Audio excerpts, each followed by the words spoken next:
My Countdown co-host is Josh+Turner, and as we talked earlier, you've got a lot of attention and publicity this year through this American Idol winner named Scotty McCreery. At what point, as he was on the show, did you become aware of him and how much he liked you and your music and all that? What point did you hear about him? The night that he sang "Your Man" for the first time, his first audition, and because I don't watch the show. There was only one season that I really paid attention to, and that was the year that Taylor Hicks won and Catherine McPhee and that whole show.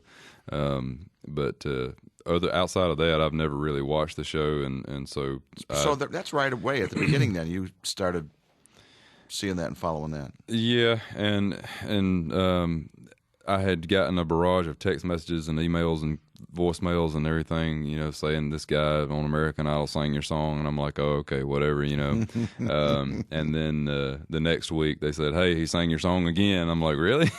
So that was when it kind of was like, okay, I need to pay attention to this guy, and so I just kind of kept up with him along, and it was kind of neat to see somebody, on that show, just talking about how he idolized me, and so it was an honor, and it was kind of cool seeing how he came from his first audition night to actually winning the show, and how he had changed and grown since then. But yeah, it was pretty cool, and being able to go to his hometown and surprise him was quite an experience. and talk about that. Was that the first time you had met him, I take it? Then?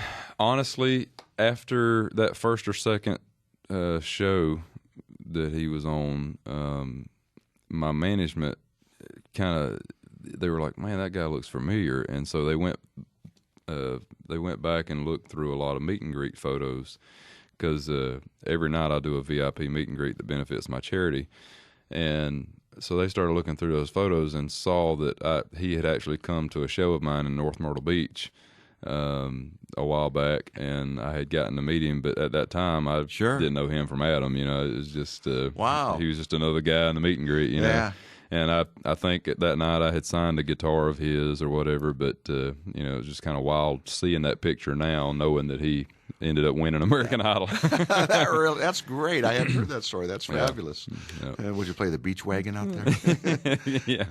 Wow, that's such a great story. So anyway, take me through how you mentioned in May you went to his hometown, where it was his show and you surprised him on stage, right? Yeah.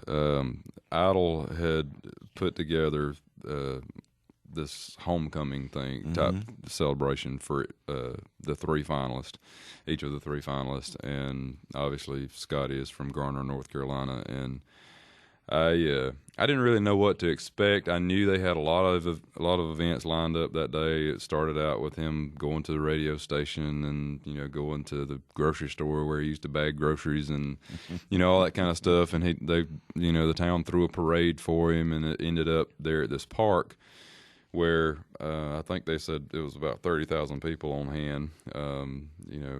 Ready to see him play basically 6 songs, and so I show up and they park my bus at, actually it was family friends of theirs, but it was kind of out of the way, and we were hiding the bus so nobody would catch on that it was me. And what was funny was the hotel that we were at that morning, Scotty's grandma was staying at the same hotel, and my production manager found out about it, and he was like, don't come down here for continental breakfast, don't go to the workout room, you stay in your room. And I was like, okay. So we were trying to, stay under the radar, and then when we finally got out there, I found out that his daddy and his sister had found out that I was there, but they were keeping it from Scotty and Scotty's mama.